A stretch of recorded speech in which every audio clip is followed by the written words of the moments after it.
This guy is Eric Alfred Leslie Satie. He is a French classical composer of the early 20th century. Born on May 17, 1866 in Honfleur, northwestern section of France, Satie had an interesting childhood. His parents were Jane and Alfred Satie, and he was the oldest of 3 children. Once his mother died, he was sent to live with his grandfather until his father remarried another woman, whose name I'm about to slaughter because I'm not French, Eugenie Née Barmach.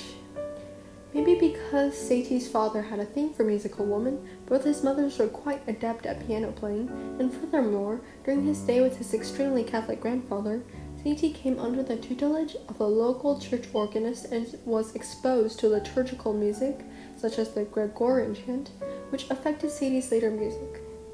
Back to his father's new marriage. In 1879, noticing Satie's interest in music and being a piano teacher herself, Satie's new mother enrolled him in the Paris Conservatoire, a renowned school then and now, the place Satie's future friend Claude Debussy won a scholarship to, and the place Satie was deemed a complete failure. Satie was dismissed in about 2 years, but he re-enrolled and was just as hated by the teachers as ever. Being dismissed a second time, Satie volunteered to the army and was assigned to the 33rd Infantry Regiment. Despite probably having the easiest job in all the army, Satie decided that it wasn't quite for him, so he walked around shirtless in the winter and caught a severe case of bronchitis, and so he was sent on sick leave. Satie was an interesting guy. During his recuperation, he wrote some of his most famous pieces, the Trois Sarabandes and the Trois Gymnopédies, the latter of which I will talk about later.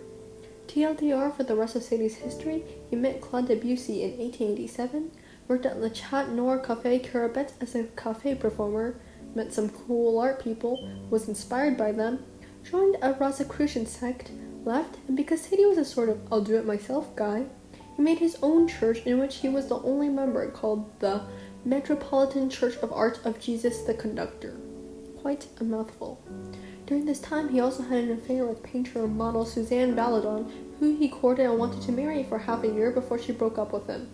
After this, Satie broke from running his own church, publishing newspapers for said church, and not really having a job, while having his heart broken by the love of his life, became a recluse in a shoddy apartment in Arcueil for 2 years before eventually making debut by adapting popular songs to the piano. Using the money earned from this job, Satie enrolled at Scholastique Cantorum de Paris in 1905 and finally earned a diploma. Then, with the help of his homies, Maurice Ravel and Claude Debussy, who publicly performed Satie's Gymnopédies, he finally began to rise into fame. Though finally able to earn money, many French critics rejected his art. Satie was a funny guy, and this showed in his music. For example, he had a thing for peculiar names such as 3 pieces in the shape of a pear or desiccated embryos. He also had interesting instructions like to play with much illness or light as an egg. He also had instructed those who were playing his music to open their head or be invisible for a moment. These jokes were usually intended to poke fun at his friend Debussy for his more traditional music. In fact, Satie made fun of Debussy a lot. Once Debussy told him, "Now, as a true friend, may I warn you that from time to time there is in your art a certain lack of form." To which Satie responded with his 3-pair piece in which he tried to break as many rules as possible. To be fair, Satie greatly influenced Debussy's music by pushing him beyond his comfort zone, thus making Debussy an ultimately greater composer. This humor in music made Satie more popular to those of a younger generation, but further alienated him from the old.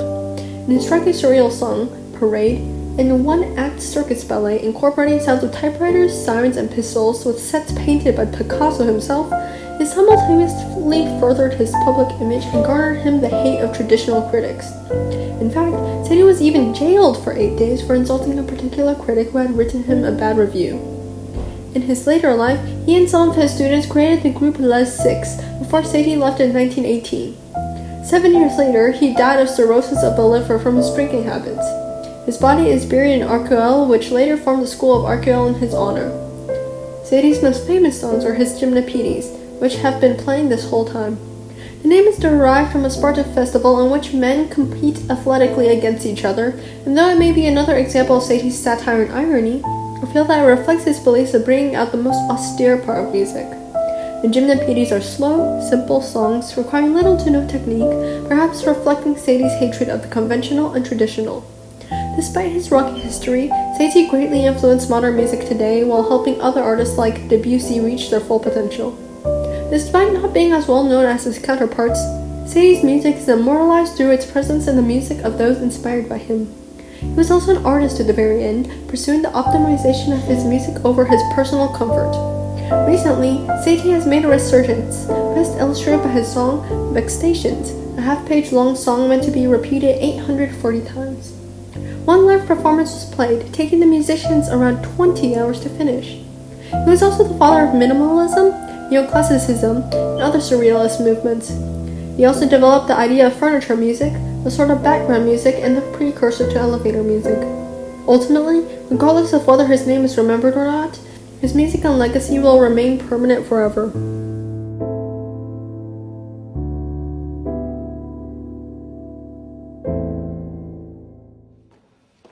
Just in case you don't like him yet, enjoy this clip of Picasso's horse dancing to no music at all in the middle of Sadie's parade.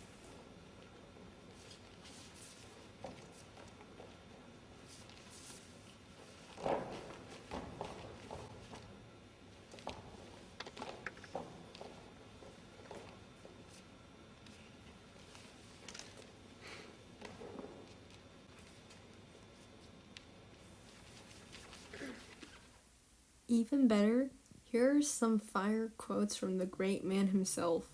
I am by far superior, but my notorious modesty prevents me from saying so. And I came into the world very young, in an age that was very old. That pretty much sums up my project, so thank you for watching.